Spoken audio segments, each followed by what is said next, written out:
Boa noite a todos. Sejam todos muito bem-vindos à nossa pausa jurídica.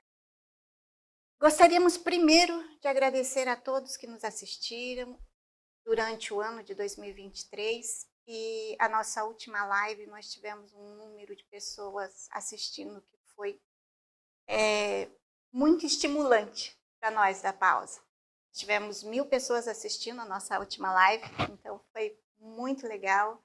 E a gente gostaria de agradecer a todos que nos assistiram e convidar, né? Nós estamos tendo vários advogados que estão se inscrevendo no canal. Então, nós gostaríamos de convidar os nossos colegas do Brasil inteiro que queiram participar do Pausa, que nos mande uma mensagem dizendo a área que militam no direito, né? E o tema que gostariam de debater com a gente, para levar o conhecimento à população. Eu acho que esse, como operadores do direito, é nossa obrigação, né? Então, é isso que nós da Pausa Jurídica buscamos, em companhia dos nossos colegas, e gostaríamos de estender esse convite a todos os advogados e advogadas que nos assistem. Sejam bem-vindos ao Pausa Jurídica 2024.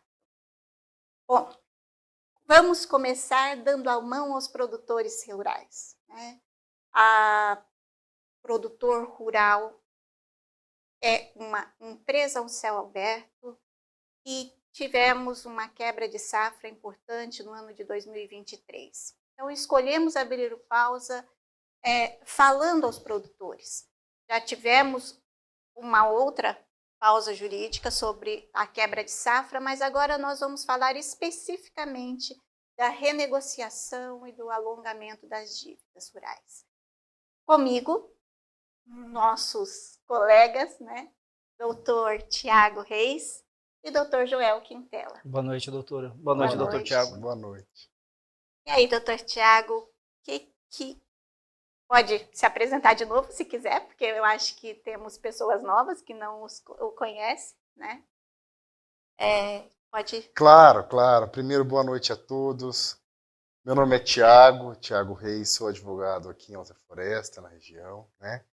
E fiquei muito feliz e honrado, mais uma vez, por esse convite, esse podcast pioneiro do nosso estado, até acredito na área jurídica, da nossa região, sem sombra de dúvidas.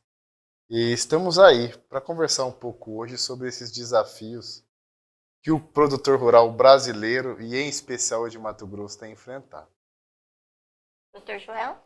Boa noite, doutora Sandra, doutor Tiago. É um prazer estar aqui de novo na companhia de vocês, levando um pouco do nosso conhecimento, do nosso dia a dia aos produtores rurais, que, em virtude desse efeito El Niño, tiveram problemas com a sua safra, né? E a colheita começou, o resultado não é o esperado e a conta vai chegar agora em março. E essa é uma preocupação que bate à porta dos produtores rurais. O que fazer? Né? E essa live, eu acredito que ela vai ter esse objetivo de mostrar um caminho ao produtor rural de que existe uma possibilidade dele pagar as suas contas com produto e não com patrimônio. Porque o produtor rural ele tem que pagar a dívida com produto, não com patrimônio. Então é isso que eu espero que a gente possa levar até os nossos ouvintes nessa possibilidade de um alongamento, de uma renegociação dessas dívidas. Sabemos que muitos produtores perderam patrimônio todo por conta de quebras de safras anteriores e tal. E essa é a nossa preocupação em levar esse conhecimento na questão da renegociação e o alongamento de dívidas. Basicamente, a gente está falando do Manual de Crédito Rural, o MCR. Como que funciona isso, doutor? Perfeitamente, doutora Sandra. Como o doutor Quintela vinha falando, esse é um momento bastante crítico, né, para os produtores rurais do Brasil, em especial dos que trabalham com a soja, né, com o milho. Há também, claro, reflexos relacionados ao gado também. Mas, no caso brasileiro, acredito que em boa parte do mundo, justamente por se tratar, como a doutora disse, de uma empresa a céu aberto, é comum que a atividade rural ela esteja sujeita a um dirigismo estatal um pouco maior. É comum, e no caso brasileiro é assim também, que haja aí alguns tipos de incentivos, subsídios da parte do próprio governo, no estímulo ou um papel de auxiliador na manutenção dessas atividades. Por exemplo, por meio de crédito. Nesse sentido, no Brasil existe uma política nacional de crédito rural, né, já há muitas décadas fixado, regulamentado, né, na legislação, justamente porque essa é uma atividade que diz respeito à segurança alimentar, não só dos habitantes do nosso país, mas do mundo todo. Então, há uma série de cuidados que permeiam a regulamentação, né, do crédito, do seu fomento, do seu fornecimento. Nesse sentido, no bojo, ou melhor, no contexto de toda essa regulamentação do crédito rural, o Banco Central do Brasil, o Conselho Monetário Nacional, ele edita já há bastante tempo, que a gente chama aí começou a chamar de Manual do Crédito Rural, né? Que são normas, né, estabelecidas aí pelo governo, que regulamentam a tomada do crédito e também, no nosso caso aqui, regulamentam também, né, para entrar no assunto que nós estamos falando hoje, inclusive as hipóteses de alongamento ou de prorrogação do vencimento dessas dívidas, né? Por exemplo, em caso de uma perda temporária da capacidade de pagamento do produtor rural, né? Então, o produtor rural ele toma um crédito, vai lá no banco, né? Toma um custeio, por exemplo, né? Agrícola, pega um dinheiro para custear a produção, a sua colheita, para que ele possa posteriormente, após colher, ir lá e devolver o dinheiro que ele tomou do banco.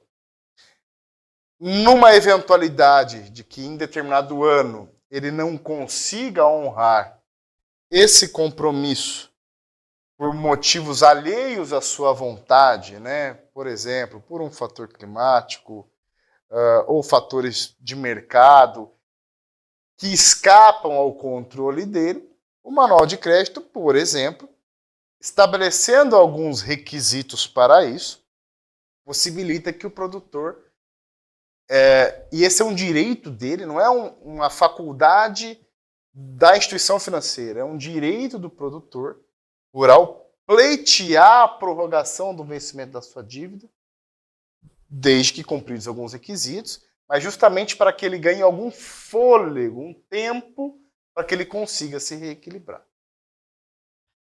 O Dr. Tiago colocou bem, o alongamento é um direito do produtor. E eu acho que é interessante nós separarmos o que é alongamento ou prorrogação daquilo que é revisão ou renegociação, né? Então, quando nós falamos de alongamento ou prorrogação de dívida, nós estamos falando dos créditos rurais, seja aquele oriundos de plano do governo, plano safras, ou os créditos livres, que são ofertados pelos bancos. Então, nós falamos obrigatoriamente de cédulas de crédito bancárias, né? São estas que podem ser alongadas ou prorrogadas. E aí, quando a gente busca o manual de crédito, ele tem lá várias hipóteses de possibilidades de alongamento ou prorrogação. Tem do crédito de custeio, quando tudo correu bem, mas o produtor precisa de mais um tempinho para poder pagar o crédito que ele pegou. Tem as renovações, o alongamento dos contratos de Moderagro, Inovagro, BNDES, Finame, Pronamp, Pronaf. Todos eles têm possibilidades de serem alongados. Mas eu acho que o especial de tudo é o que dispõe a regra geral, que é o 264 do MCR, que ele cita 3 possibilidades de você buscar esse alongamento, que é a dificuldade de comercialização, né? Como o Dr. Tiago disse, a questão da quebra de safra. E o terceiro seriam por questões supervenientes, questões alheias à vontade do produtor. Exemplo, ele compra uma semente que diz que é de boa qualidade, a semente não é, né? Ele compra um adubo, um fertilizante que dizem ser de uma qualidade, mas na prática não tem resultado. Então, essas questões estariam inseridas aí no item 3 da norma. O item 1 seria dificuldade de comercialização, né? Salvo, isso não significa preço, significa dificuldade de comercialização. Ele não consegue colocar o seu produto à venda. Mas o que nos chama a atenção nesse momento é o item 2 dele, a quebra de produtividade. E aí, doutor Tiago, hoje o momento é safra de soja, algodão, talvez o milho que vem, mas também se aplica a pecuária. Então, o produtor rural, pecuarista, que está com dificuldade de vender o seu gado, que não tem mercado, tem clientes que colocou o gado dele no leilão, não teve um lance. Eles também podem se valer desse alongamento para poder ganhar esse fôlego. Tá? E tem uma questão que a gente escuta falar, nós advogados, que isso é mosca branca, que isso não existe. Tá? Como é que eu vou alongar? Não, eu vou lá, o gerente faz uma renegociação para mim e eu ganho mais 2 anos de prazo para pagar. Isso não é alongamento, isso é uma renegociação. Ele está dando balão no produtor. Porque o produtor sai de um juros lá, de um financiamento rural de 6%, de 8% ao ano e cai de 3%, 4%, 5% ao mês. Com uma alienação fiduciária nas costas ainda. Que é a chamada operação mata-mata. Então eu faço um empréstimo numa cédula de crédito para pagar aquelas operações rurais. É preciso que o produtor esteja atento que essa operação ela não é um alongamento. Ela, além de não ser um alongamento, ela é uma irregularidade. Que ele tem total condições de retroagir e voltar aos encargos da cédula máquina, da cédula rural. Né? E aí os bancos costumam fazer o quê? Joga cheque especial no meio, joga outros débitos para tentar mascarar essa operação mata-mata. Né? Tem notícias aí de gerente que fala, não, você transfere esse dinheiro para tua outra conta lá e depois você devolve para nós. Para poder fugir dessa operação mata-mata. Mas toda essa artimanha utilizada pelos bancos, ela pode cair num processo de alongamento. Tá?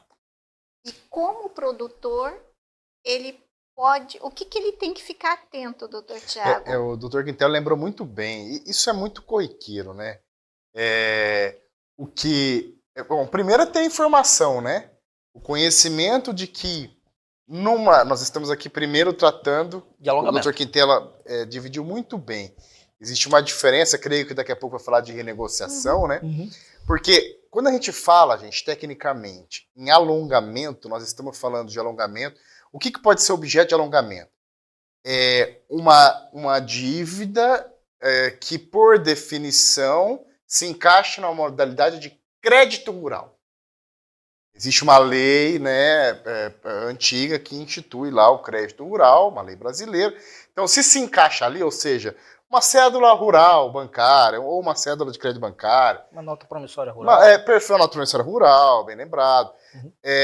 Então, isso é passível de alongamento e prorrogação. Outra coisa é a renegociação. Renegociação vai depender do humor do gerente, vai depender do não sei o quê. Enfim, em alguns casos, a gente consegue até dar um pouco de objetividade nisso. Mas quando se trata de alongamento, o primeiro é o produtor saber que ele tem esse direito. Se ele se encaixar naquela situação.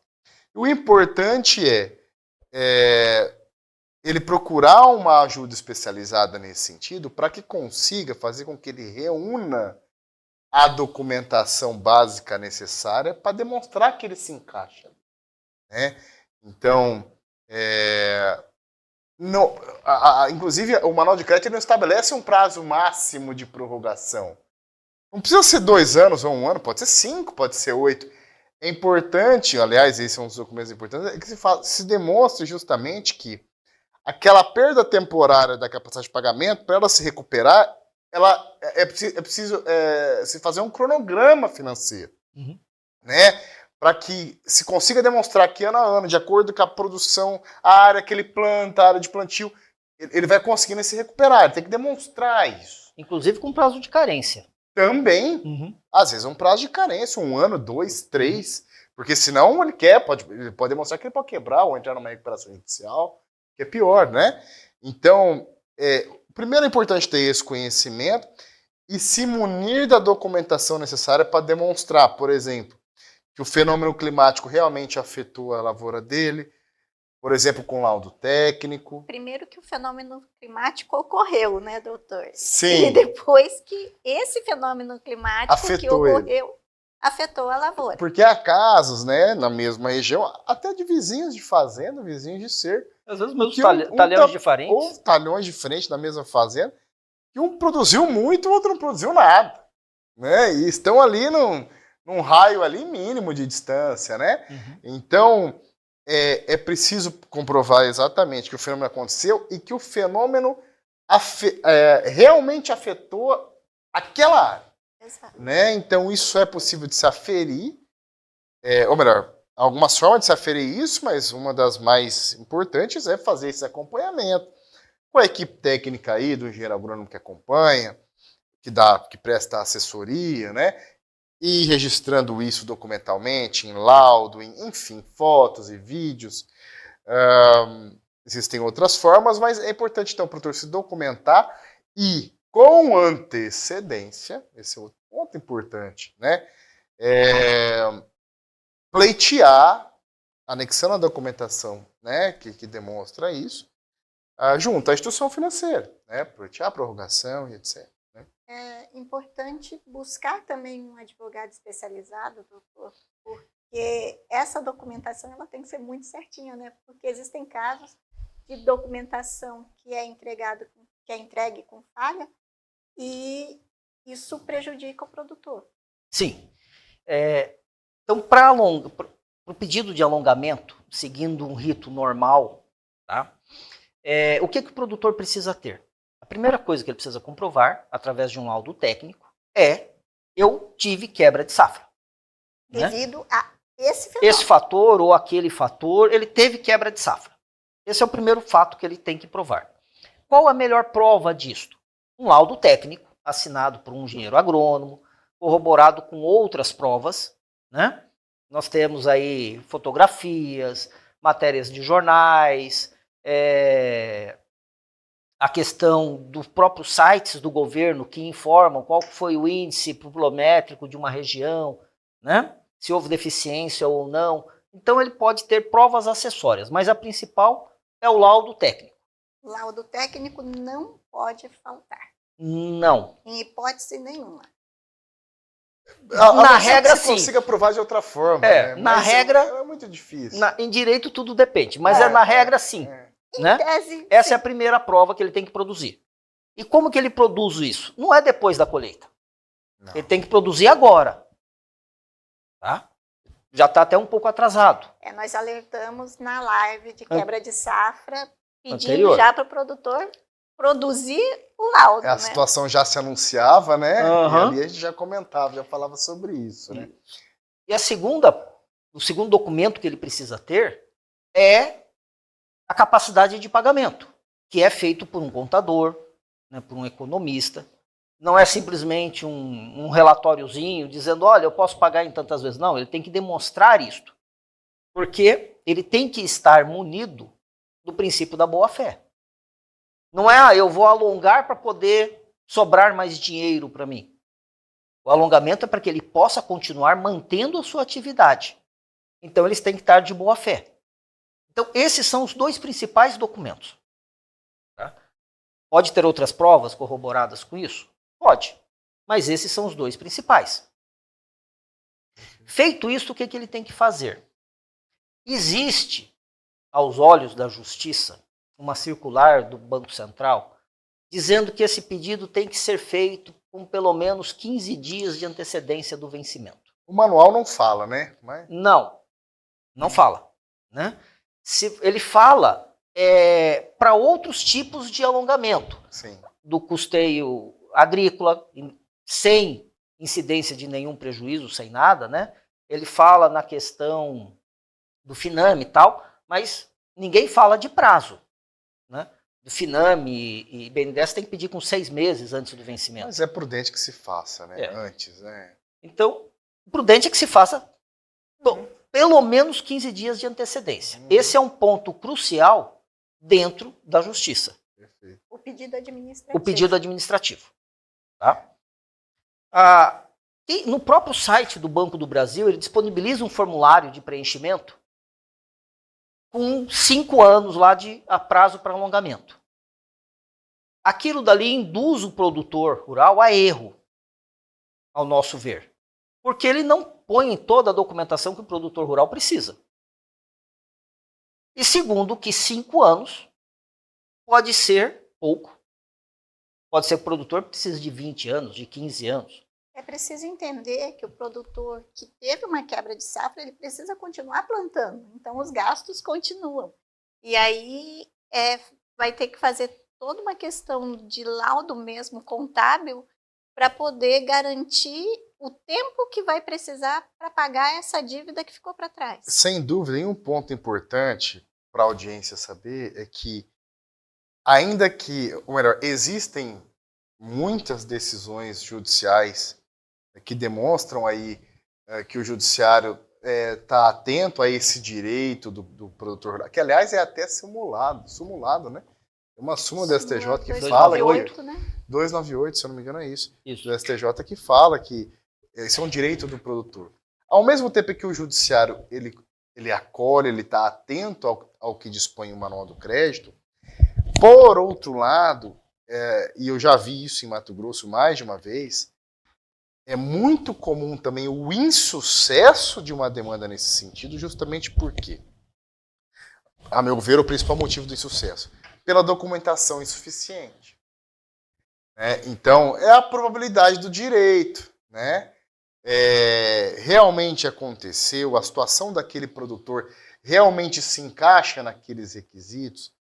Então, não basta parecer que se encaixa, né? Tem que ficar demonstrado que se encaixa naquela situação.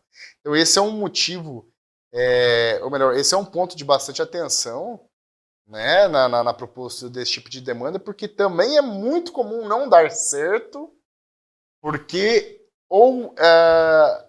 às vezes não é porque é culpa do advogado, isso, aquilo. Às vezes a documentação começou a ser formada tardiamente, né, então às vezes não se conseguiu demonstrar realmente ali numa relação de causa e efeito o problema desde o início, e aí, claro, às vezes num desespero ou numa tentativa, se ajuiza a demanda no judiciário, mas às vezes não dá certo por conta disso, né?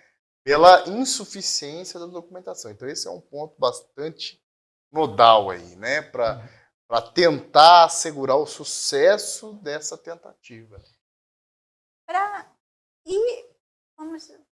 Primeiro, é preciso fazer esse pedido administrativo. Uhum. Uma vez negado esse pedido administrativo, aí nasce o direito de levá-lo até o judiciário. Correto, doutora. E tem uma importância do pedido administrativo. Qual é? Uma vez feito o pedido administrativo, e só pedir para voltar um pouquinho, quando se fala da documentação, ela tem que ser feita de forma interdisciplinar. Nós temos que ter um agrônomo, um contador e um advogado. E não adianta o agrônomo fazer o trabalho dele, o contador faz, e eu não sei fazer o pedido de forma correta para o banco, né? Então, é um trabalho multidisciplinar. Feito o pedido administrativo, o banco tem um prazo de resposta. Enquanto o banco não responde, você tem que ficar parado. Não pode correr juros, você não precisa pagar a dívida, você não entra em mora. E se o banco resolver executar essa dívida, sem dar a resposta se sim ou se não para o teu pedido de alongamento, essa execução você tem como anulá-la. porque você está na pendência de uma resposta do banco. Tá? Então, a importância de um pedido administrativo, ele serve, inclusive, para resguardar qualquer mora do produtor rural. Então, é importante o pedido administrativo. Aí vem uma situação, que é a questão do depende. O produtor rural vai no banco e fala, olha, eu não consigo pagar a conta. O gerente olha e fala, bom, isso é um problema seu. A cédula vai vencer. Ele mandou conversinha de WhatsApp para o gerente, né? Teve todo um diálogo com o banco e o banco não falou nada, venceu, o banco entra com uma execução. Aí, doutor, existe uma teoria que começa a ser aplicada, que é em cima do Código de Defesa do Consumidor. Mas nessa situação, em tese, não caberia o Código de Defesa do Consumidor. Essa é uma grande discussão, mas começa a se aventar isso aí, então, né? Em que sentido? O banco tem o dever de informar ao produtor que ele tem direito a renegociar, ao alongamento da dívida. Então, se o banco, enquanto prestador de serviço, não comunica isso ao produtor rural, ele não tem conhecimento, e ele falou para o gerente, olha, eu não vou conseguir pagar, eu preciso prorrogar, eu preciso negociar isso daí, o banco fica inerte. Então, nesses casos, é possível que a justiça conceda o alongamento da dívida para o produtor rural. Ele vai ter que comprovar, posteriormente em juízo, a perca da safra, a quebra de safra que ele teve, e a capacidade de pagamento do mesmo jeito. Mas ele consegue se escapar do prazo de 15 dias. Nesse caso em específico, consegue-se levar o Código de Defesa do Consumidor. Nesse caso em específico. E aí vai depender da mão de juiz que cai, conhecimento que ele tem, discussão com o advogado, aí é outra história. Um ponto aqui de ser observado é que não é que se aplica o CDC àquele contrato, né? Uhum. É porque uma postura, né, uma falta ou uma inércia, enfim, do banco, né? Então, se tem a possibilidade mesmo de você pegar um gancho nisso, né? Não é o contrato, é a relação jurídica. Sim, e aliás, a prestação de eu serviço. acredito até que a maior parte dos produtores brasileiros não sabe que não se costuma aplicar o Código de Defesa do Consumidor, né? Não há esse entendimento bastante pacificado no judiciário, né? Uhum. Nessas relações aí que envolvem os produtos rurais, né? É o entendimento de que ele não é o destinatário final, né? Da sua produção, né? Então, existem essas nuances, né? Cabe ao advogado aí tentar surfar nelas para tentar atender o interesse do seu cliente. E aí entra a questão dos advogados. Atenção, produtores e advogados. Atenção, produtores e advogados. Por quê? A legislação rural, ela é antiga, ela não é nova. É uma legislação que a gente não vê em banco de faculdade. Tá? Então, o advogado hoje está se tornando como médico, é especialista. O ramo do direito são diversos. E dentro de uma mesma área existem sub-áreas. Então, essa atenção tem que ser dada. Porque nós já falamos nas lives anteriores, não adianta eu entrar com teoria da imprevisão que não vai passar. O tribunal já deixou isso claro há muitos anos. Aliás, esse é um gancho bastante interessante, Quintela. Boa parte dessa nossa discussão sobre esse direito ao alongamento, aliás, acredito até que, em alguma medida, essa possibilidade de alongamento deriva justamente desse entendimento. Eu acho importante, novamente, né, os espectadores saberem disso, justamente por conta da inaplicabilidade da teoria da imprevisão nessas situações, né? Em síntese, a teoria, ou melhor, numa relação civil comum regida pelo Código Civil, corriqueira, vamos chamar assim, né? Após celebrado um contrato, se acontecer algum fato extraordinário durante a vigência daquele contrato que dificulte muito para uma das partes cumprir a sua obrigação, seja ela um pagamento ou qualquer obrigação de qualquer outra natureza, o próprio Código Civil ele prevê que se o contrato ele se torna muito oneroso né, oneroso excessivamente para uma das partes durante a vigência, né, a situação se desequilibra, o próprio código prevê a possibilidade de se, né, de reequilibrar e tirar a parte prejudicada daquela situação de vulnerabilidade que acabou acontecendo por fatores imprevisíveis. Acontece que no nosso caso aqui, né, da atividade rural no nosso país, existe um entendimento muito consolidado no Poder Judiciário de que o produtor rural, esses fatores climáticos, por exemplo, mas não só, não podem ser fundamento para justificar um alongamento ou para tentar fundamentar uma alegação de onerosidade excessiva. Por quê? Entende o Poder Judiciário, olha, no meio rural, é uma empresa céu aberto, o imprevisto é o previsto, ou seja, não tem como. Então, você não pode alegar, choveu demais esse ano, ou choveu pouco, faz parte do risco da sua atividade. É isso que o Judiciário entende. Então, a gente não consegue trazer a aplicação dessa teoria para esses casos, para tentar tirar o produtor, tentar tirar a obrigação, por exemplo, financeira do produtor. Porque no nosso judiciário não acata. Fala, não adianta me falar de El Ninho, né? Porque é um risco da sua atividade. Então, eu não vou te desonerar dessa obrigação. Daí é que surgem, então, alguns outros mecanismos para tentar, porque senão ele quebra, né? Para tentar fazer com que ele consiga, aos poucos, superar aquela fase, seja prorrogando o vencimento de uma dívida bancária ou até renegociando outras espécies de contratos. No caso das dívidas bancárias, a gente já falou, né? Então é possível alongar essa dívida. Correto.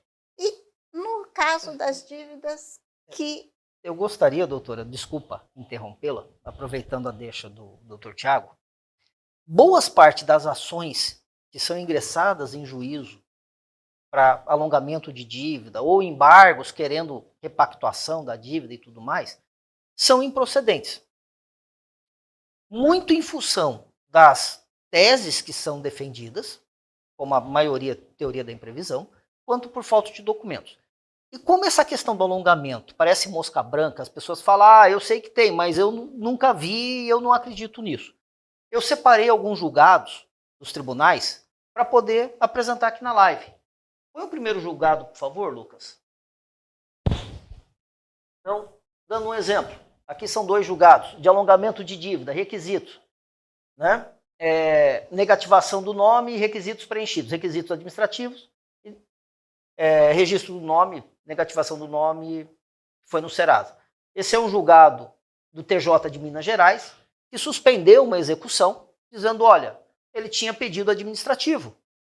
A importância do pedido administrativo. Então suspende, não põe o nome no Serasa, o produtor fica com o nome limpo e vamos discutir isso aqui, ele está aguardando resposta. O outro julgado, direito ao alongamento de dívida. O anterior, por favor, Lucas. Ação de execução extinta por meio de recurso de apelação tal, direito de alongamento de dívida, decisão reformada, recurso provido, do Tribunal de Mato Grosso. Tá? O outro, por favor. De Lavra da desembargadora Clarice. Clarice. Nossa atual presidente. Isso. O segundo bloco que tem aí é a Operação Mata-Mata. O que é a Operação Mata-Mata? E muito produtor paga caro por isso. Então tá aqui, são julgados do Tribunal do Paraná e o outro, os 2 são do Paraná. O que é a Operação Mata-Mata? É que nós comentávamos no início da live. Isso, mas tem uma diferenciação. Então o produtor rural está apertado, o gerente do banco sabe, não são todos que agem dessa forma, mas alguns, e aí fala, olha, você vai perder tua fazenda. E ele já sabe de um outro cliente que está com dinheiro na conta, que está procurando uma fazenda e já tenta intermediar uma negociação e ganhar uma comissão. Tá? Isso acontece. Eu vou ser seu amigo. Então você está devendo aqui cédula rural, você está devendo, né, o financiamento rural.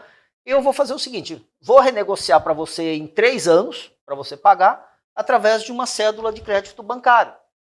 Eu saio dos juros de 8% ao ano e vou para 4% ao mês, 2% ao mês, isso quebra o produtor rural. E o que o produtor rural precisa entender, doutor Tiago, é que o direito ao alongamento mantém as mesmas taxas e condições do financiamento primário.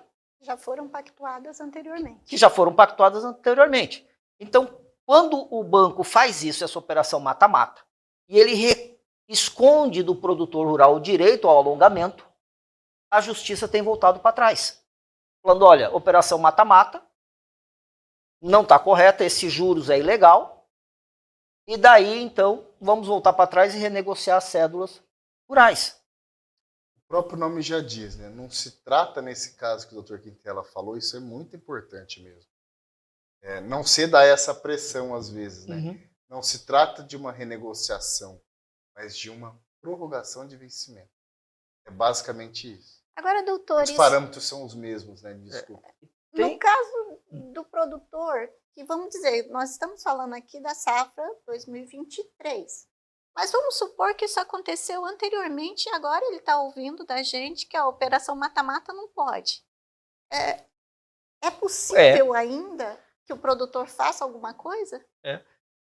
Casos aí, vamos dizer, pecuária, você teve o escândalo da carne fraca, A operação, Operação Carne Fraca, você teve a greve dos caminhoneiros, tudo isso, de certa forma, impactou na pecuária. Então, você consegue retornar ao passado e dizer, olha, aqui eu tive um prejuízo.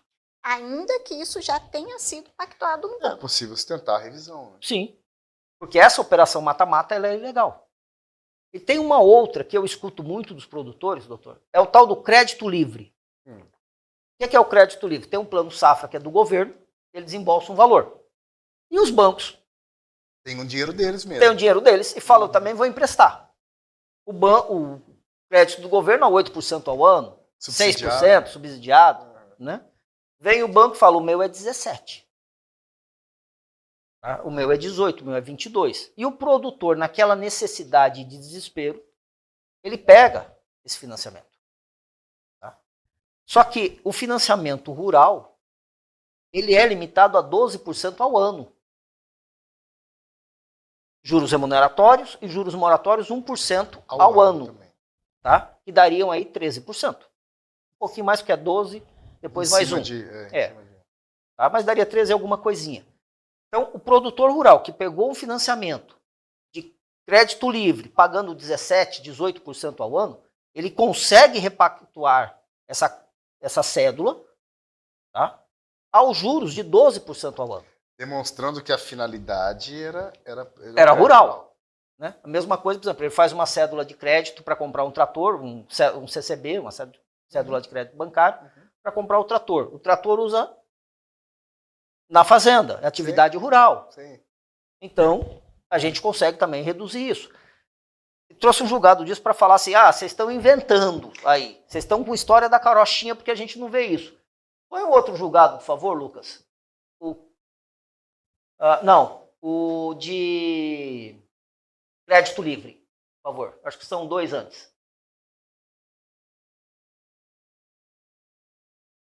Por favor, mais um. Mais um. Aqui. Esse mesmo. Tá lá, ó. Essa é uma decisão, recurso especial, STJ. A cédula de crédito rural, limitação dos juros remuneratórios, manual de crédito rural, omissão, Conselho Monetário, ocorrência decreto 22.626 de 33. As taxas acordadas entre as partes não podem ultrapassar o limite de 12%. Preciso que o produtor fique atento, seja nessa situação que começa a ocorrer agora, que vai vencer agora, quanto nas que já também foram repactuadas e nos contratos também, nos juros pactuados dentro de contrato para compra. E é muito comum se fazer uma composição ou uma renegociação, né, como eles chamam, de várias outras cédulas, né? Pega lá 4, 5, 6, 10 cédulas anteriores. A mata-mata. E aí reúne isso tudo em uma nova cédula, né? E meio que se perde no meio do caminho aí os parâmetros anteriores, né? E se chegar ao ponto de haver uma discussão judicial dessa, é possível rever, né? Ou melhor, perquirir a origem toda do recurso, né? Desde a sua origem, para que seja então verificado se os encargos que estão incidindo ali nessa cédula mais nova, mais onerosa, realmente são legais ou não. E nesses casos, doutor, às vezes o que o banco faz? Ele junta cheque especial, junta o financiamento de um carro, junta o financiamento rural, para tentar dissimular essa operação, tá? E fala, olha, daqui para frente vai ser desse jeito. Eu sou bonzinho com você, olha só que gente boa que eu fui. Mas ele está agindo ao arrepio da lei e prejudicando o produtor. É importante que o produtor busque um advogado especializado para que possa analisar o documento, porque é a documentação que vai dizer alguma coisa. Sem dúvida. E é muito comum o que o Quintela disse agora há pouco, aquela conversa do WhatsApp com o gerente do banco, né? Lógico, e o produtor rural brasileiro, como ele depende de crédito, né? É muito comum, ele conversa com o gerente praticamente todos os dias, ou quase todos os dias, né? E, às vezes, ele se cria uma expectativa nele de que se vai conseguir renegociar, resolver. Não, nós vamos resolver isso. Não, vamos ver assim, vamos ver assado. E o tempo vai passando e ele vai perdendo a oportunidade de se documentar. Ele pode continuar a conversa com o gerente, mas não fique só nisso, né? É importante que ele tome a iniciativa de se documentar para viabilizar uma eventual, não necessariamente judicialização, mas um requerimento que o traga para uma situação de quem realmente cumpriu ali os requisitos, né, para prorrogar. Se deixar passar o timing, aí fica difícil. Para finalizar esse assunto, doutor, tem uma outra coisa que às vezes joga a favor do produtor rural, que é o tamanho da sua área. Porque uma área de até 4 módulos fiscais, no Mato Grosso é de 100 hectares cada módulo, então, ou seja, uma área de até 400 hectares, ela é impenhorável. E da mesma forma, se ele deu em garantia judicial, essa garantia é nula. Tá? Então, às vezes, o produtor está com medo de perder a fazenda. Se a fazenda dele é até 4 módulos fiscais, ele não perde. São informações importantes para o produtor. Sim, são mecanismos de defesa do executado, né? Uhum. São algumas teses jurídicas aí que existem para que a gente consiga, que visam justamente tutelar o mínimo ali da sobrevivência, da dignidade, vamos dizer assim, né? E até porque, historicamente, a meu ver, enfim, é algo que eu visualizo. Historicamente, o judiciário, principalmente os tribunais superiores, as instâncias inferiores, talvez um pouco mais próximas ali da realidade, nem tanto. Mas as instâncias superiores, elas costumam consolidar entendimentos, a meu ver, muito pró às instituições financeiras. Muito. Então, costuma validar, às vezes, situações ou encargos que seriam inimagináveis. Então, nessa dificuldade toda, apesar de tudo isso, começam a surgir, né, algumas teses em favor aí do devedor, para que se consiga aí fazê-lo garantir o mínimo necessário para que ele continue desenvolvendo a sua atividade. O que Tela já disse, e acho que no início da nossa conversa, isso é um ponto bem importante, quando a gente fala de produção rural, mesmo diante dessas crises, o principal foco, objetivo é sempre tentar assegurar que se continue produzindo. Não é perder patrimônio, porque, na verdade, nem o financiador da safra, seja ele um banco, em uma parte, ou uma própria revenda, né, que vai fornecer ali insumos, uma trading, não é interessante para eles que o produtor deixe de produzir. O interessante para eles é que ele seja um cliente de toda a vida, né? Então não é interessante a eles que o produtor perca o seu patrimônio, né? Só que, por outro lado, ao longo do tempo, começaram a aparecer mecanismos de garantia das instituições creditícias e financeiras que deixam muito vulnerável o patrimônio do produtor. A exemplo da alienação fiduciária, que essa é de deixar qualquer advogado de cabelo em pé. Doutores, nós temos uma pergunta. O Wagner pergunta se em situações de variação de preço, igual ocorreu ano passado, com uma queda de quase 60% no preço, se aplica? De prorrogação, se for o De caso alongamento? de alongamento, sim. De alongamento? O meu entendimento é que não. Eu já acho que sim, desde que...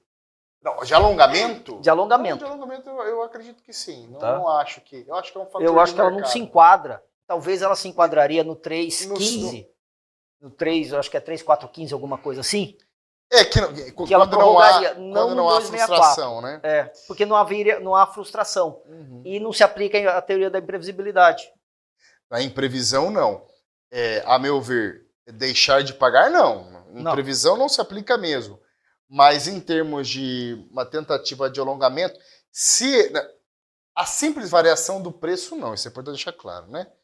Mas, a meu ver, se conseguir demonstrar minimamente que aquilo afeta realmente temporariamente ou naquele ano, ou compromete a capacidade de pagamento, porque realmente, aliás, a queda tá brusca, né? Dessa Estamos semana já falando tá que em 95. R$90, 92, 90, então, da soja, né? Uhum.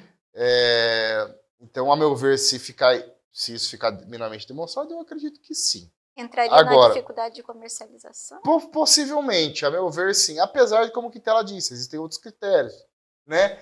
É direito, né, gente? Estamos aqui para discutir. Mas eu, sendo essa o único pega aí, mas havendo substrato fático que a gente consiga demonstrar que, olha, essa variação realmente vai fazer com que ele não consiga pagar as contas, aqui eu estou falando de crédito rural, repito, né? É aquele regulamentado lá pela MCR. Exatamente. Entraria na MCR. Aí eu acho que sim. Eu acho que ele se enquadra no 3.415 lá, que é o alongamento do custeio sem a incidência do 264. Sem quebra de safra. Sem quebra de safra, sem... Perfeito. Existem... Sem fatos é importante o supervenientes. Quintela ter lembrado disso. O Manual de Crédito Rural, ele prevê basicamente isso. Acho que duas grandes possibilidades de alongamento, né? Duas hipóteses. Existe essa quebra de safra e a final 15, né? Qual que é? 3.415. 3.415? Que é a questão mesmo. Ali entre... ele tem que pedir entre a colheita. Isso. Certo? E o vencimento. Uhum. Não fala se é 15 dias, 30 dias. Não, tem que ser antes do vencimento e após a colheita. Uhum. Ele consegue prorrogar. Né? Mas não se aplica o 264. Não houve quebra de safra, não houve causa superveniente ali. Sim. Uma derrubada no preço. Uma dificuldade que ele está tendo momentânea. Agora, a teoria da imprevisão continua não se aplicando, tá, pessoal? Quanto a isso, realmente, o preço podia ter caído ainda mais, não tem para onde escapar. Pelo nosso judiciário, é um risco do negócio. É o risco do negócio. Então, é isso, né? Uhum. Doutores, nós estamos com 52 minutos. Vamos para a revisão. Nós precisamos saber da renegociação, senão nós não conseguimos avançar aí. Essa não existe todo esse aparato normativo, pelo menos em geral, né? Protetivo, melhor dizendo, né? Mas, na verdade, assim, creio eu até, eu vou falar pelo meu caso, tá? A maior parte do quando se trata de lidar com dívidas aí rurais, de clientes, de produtores, a maior parte do meu tempo costuma ser não judicializando, mas justamente tentando auxiliar na renegociação, né? Com revendas, com... Aí nós estamos falando já de entidades ou empresas que também financiam o agronegócio, né? Mas que não se encaixariam ali como instituição financeira e não se encaixaria ali como o fornecimento de um crédito rural, né? Mas, por exemplo, é o caso de uma revenda que fornece a semente ou que for, né? As operações de barter. Operação de barter, uma operação de troca ali, né? Uma CPR. Uma CPR, famosa CPR, a cédula de produto rural aí, né? Muito amiga de todas as horas aí do Do produtor. Do agricultor, principalmente do agricultor, não só, né? Mas principalmente do agricultor brasileiro. Então, nessas hipóteses, há sempre uma possibilidade de se tentar renegociar. Como eu dizia, é o que eu normalmente costumo fazer, né, na maior parte do meu tempo nesses momentos. E essa renegociação, doutor, que é essa renegociação direta entre produtor e empresa, a importância dele estar assistido por um advogado. Porque às vezes o produtor ele vai na confiança do gerente, que já existe um laço de amizade ali, de conhecimento. Sempre deu tudo certo. Sempre deu tudo certo, ele é meu amigo. Meu amigo. E isso ele paga caro por essa amizade. Mas muito caro. Tá? Porque ele vai assinando um contrato, vai assinando outro, e depois faz uma outra CPR, e tá tudo bem, ele está sendo atendido. Mas a que preço? A que custo? Né? Então isso ele tem que tomar cuidado. Agora, quando essa negociação ela não se dá de forma amigável, extrajudicial, quando as partes não chegam a um consenso, sobra o judiciário. E aí, volta-se as discussões. Teoria da imprevisão? Não pode. Não pode. Se Base o preço subiu, se o preço caiu, teoria da imprevisão, risco do negócio. Porém, aí entra os porém, o depende é uma maravilha no direito. Tem uma teoria, porque todo contrato, vamos falar de compra e venda de soja futura, operação de barter, né? Existe uma classificação de contrato dentro do direito civil, que todo contrato de compra e venda de entrega de coisa futura, ele pode ter duas denominações. Tá? Ele pode ser um contrato de compra e venda puro, tá? Comutativo, que seria comutativo, as prestações se equivalem, né? Então eu vou pagar um preço e você vai me entregar um produto, os dois mais ou menos se equivalem.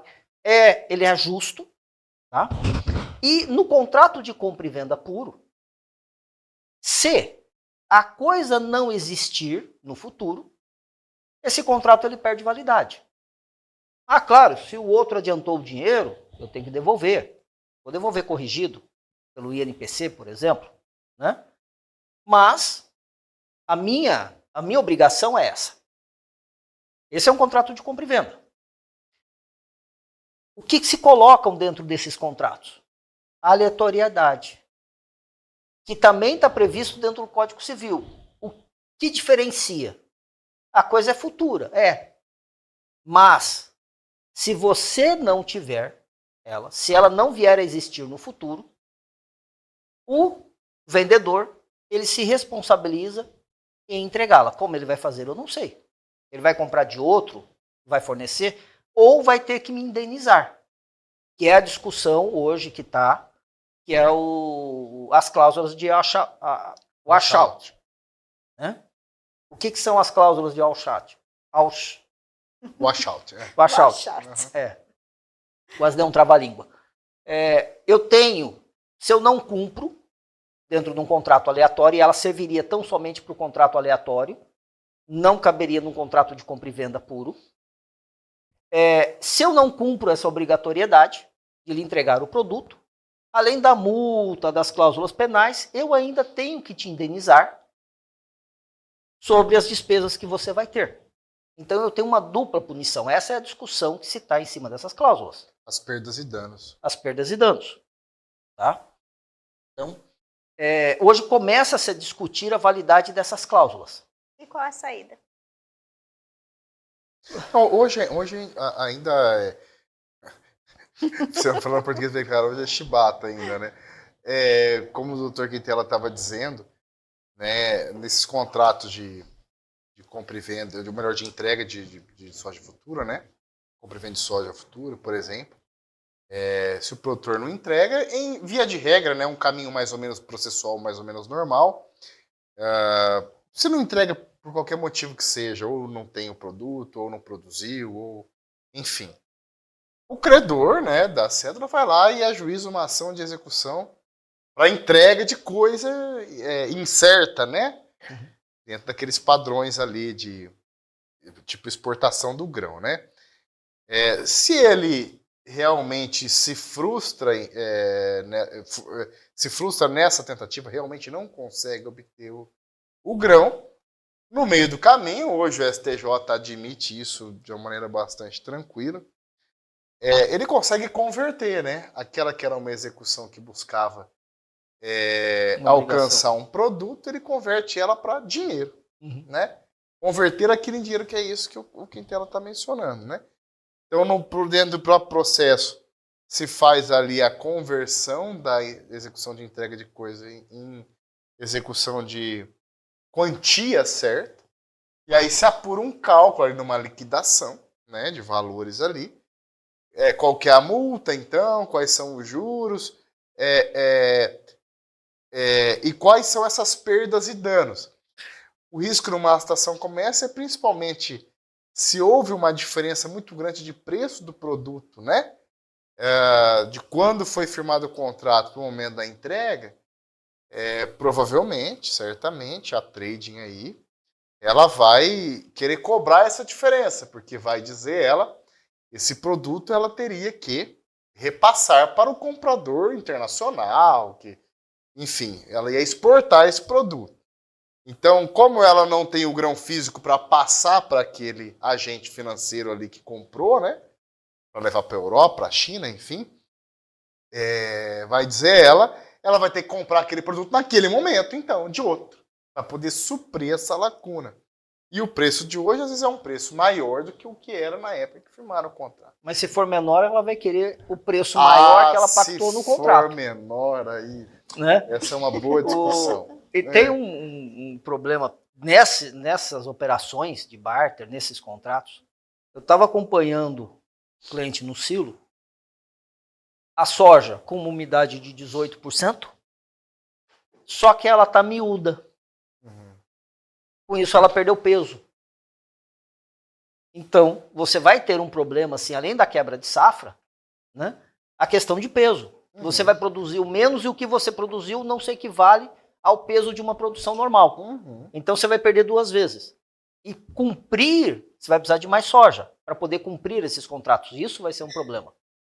Mas, doutor, tem uma tese que vem sendo levantada já há a tese nova, tem uns 5 anos, 4 anos. Atenção, advogados, tese nova. Tese nova. É nova, sim, aplicada nesta área. Tá? Que é a teoria da quebra negocial. Né? O que está começando a se discutir nesses contratos de barter? Olha, teoria da imprevisão não se aplica, beleza, tira ela. Mas houve uma quebra da base negocial. Quando nós negociamos, a base era essa daqui. Hoje, a base é outra.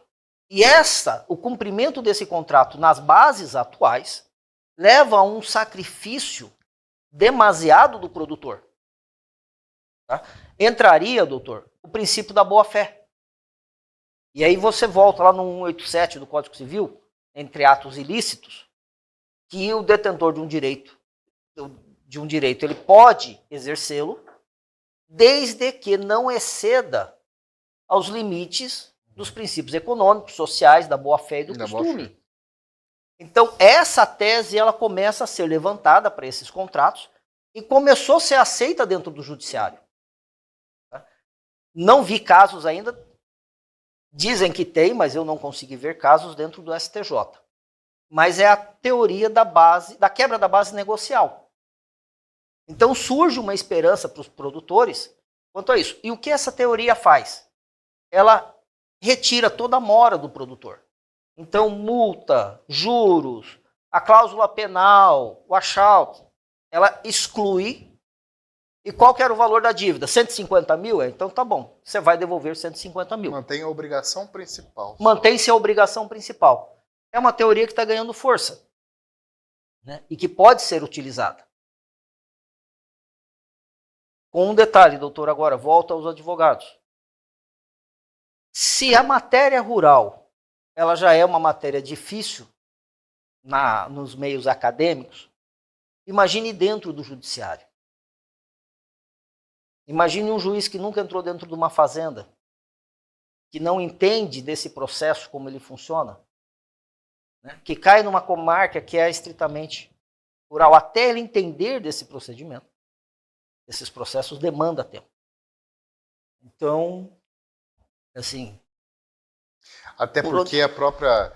É interessante você mencionar isso, até porque a gente dizia em algum momento aqui também do podcast que a legislação que, normalmente, né, que rege esses assuntos já é uma legislação antiga, no nosso caso brasileiro. 65, 64. Então, o operador do direito que se baseia, né, via de regra, na legislação para tentar solucionar esses casos, essa não é uma legislação hoje que acompanha o desenvolvimento dessas relações comerciais. É exemplo do próprio Estatuto da Terra, né? O Estatuto da Terra é um caso bastante simples, para citar um exemplo muito rápido. Naquela época, né, quando se falava de contrato de arrendamento rural, né, via de regra, o arrendatário era o coitado da situação. Era a pessoa que não tinha a terra, né? Então ele alugava. O arrendamento é um aluguel, né, basicamente. Hoje a situação é completamente diferente, né? Hoje, normalmente, o arrendatário é que é o cara do dinheiro. É o cara que ou que tem o dinheiro ou que tem muito crédito para desenvolver, né, e essa transformação do judiciário, doutor, até mesmo questão do arrendamento, o valor. Porque antes, até 10 anos atrás, aí, não se admitia arrendamento por troca de produto. O arrendamento tinha que ser espécie. Aliás, tem muito lugar que ainda mantém esse entendimento. Né? O que é inacreditável. Porque se o costume é uma das fontes mais antigas do direito, como a gente aprende lá até aquela matéria do primeiro semestre da faculdade, né, IED, né, ou IED, ou introdução, a LIC, né? Enfim, o costume é uma grande fonte do direito, né, romano, e, né, é uma linha aí que a gente segue, né? A origem do nosso também. E como é que a gente explica para um produtor rural que no dia a dia dele o costume é esse? Ele vai pagar em soja para o dono da terra. Como é que você vai explicar para ele? Fala, então, mas se tentar anular esse contrato aí, pode ter juiz que entenda que, né, se for bem seguir ao pé da letra a lei, ele vai conseguir anular, porque o pagamento da renda é em dinheiro, é em pecúnia, não é em produto. Então, assim, só que a praxe é essa. Então, não se negocia de outra forma, né? Você parece até um Frankenstein você falar para eles, né, na hora de redigir um contrato, não, paga em dinheiro. Mas como paga em dinheiro? É em produto. Né? E, doutora, eu não quero passar por mentiroso aqui, nem como lunático. Tem um julgado de Brasília sobre a teoria da quebra negocial. Legal. O último julgado, por favor, Lucas.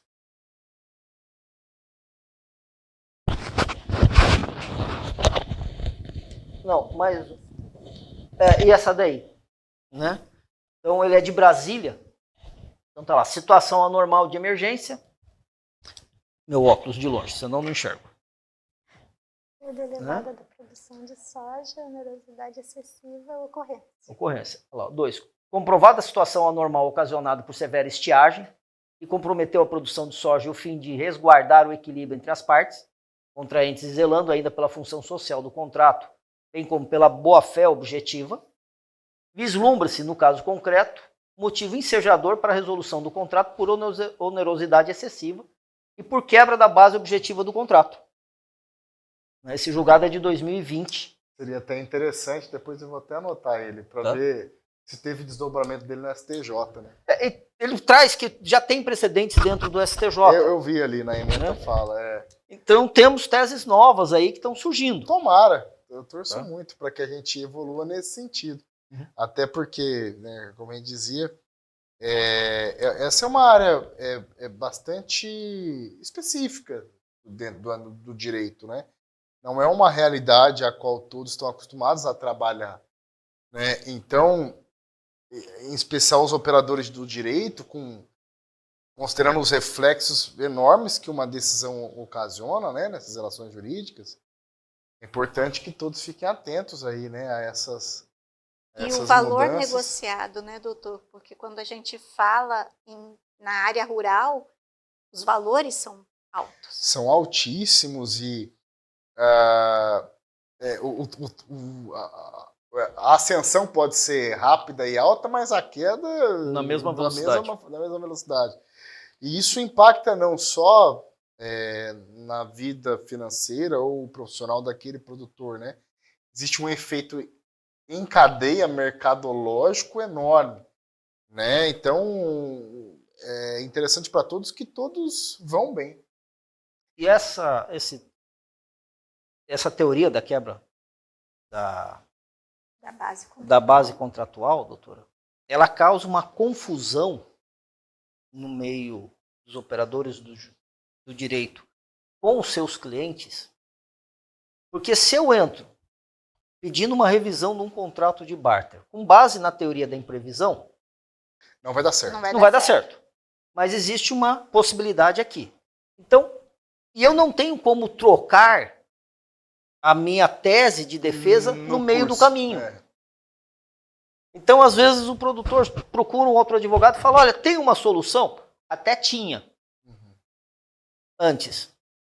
Né? Mas essa que o senhor entrou, desculpa, não vai dar certo, não vai funcionar. Então, em termos de direito, existe isto. Para essa situação, não se aplica essa tese, mas tem uma outra tese que se aplica. Apesar de poderem ser parecidas à primeira vista, os seus fundamentos são diferentes. Por isso a necessidade do produtor procurar alguém, apesar dele ter um advogado, às vezes de confiança dele, que acompanha ele no dia a dia, nada impede que advogados possam trabalhar juntos, né, ainda que não sejam nos mesmos escritórios, então, mas que ele busque esse auxílio. Auxílio especializado. E como o doutor lembrou no início da live, hoje o direito é como medicina, né, doutor? Vai se compartimentando e vai se especializando cada vez mais. Então, à medida que, principalmente, que essas relações jurídicas entre particulares e comerciais vão ganhando maior complexidade também. Então, isso também ocasiona inevitavelmente, né, uma necessidade de um aprofundamento, de um estudo maior sobre aquilo, né? As relações, a criatividade humana aí no desenho dessas operações é enorme, né? Então, realmente é por aí. Bom, doutores, colocação final, por favor.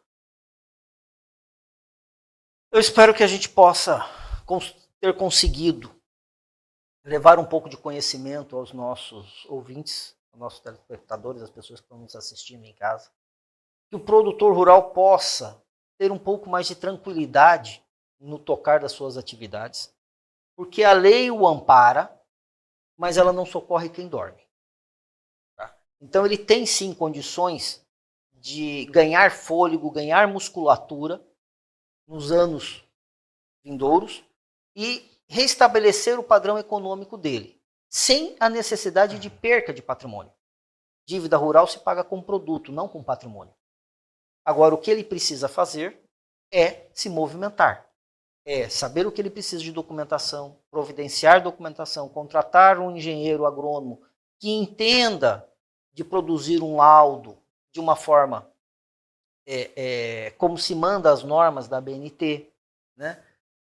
Que ele conheça, que ele busque a ajuda de um contador, que compreenda e entenda como fazer um demonstrativo de capacidade financeira, diferente daqueles relatórios que você leva no banco para poder pedir crédito. Né? É todo um cuidado que ele tem que ter para que ele se proteja. E ele não pode esperar vencer a dívida para depois sair correndo atrás disso. Até pode, talvez até consiga, mas é o se, é o talvez.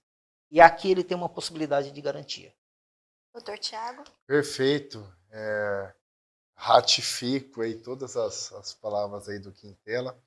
E, por fim, de uma maneira bem breve, já agradecendo mais uma vez o convite e a honra, né? É uma honra para mim estar aqui novamente para discutir esse assunto tão importante aqui para a nossa região, em especial, né? E para o nosso estado em especial.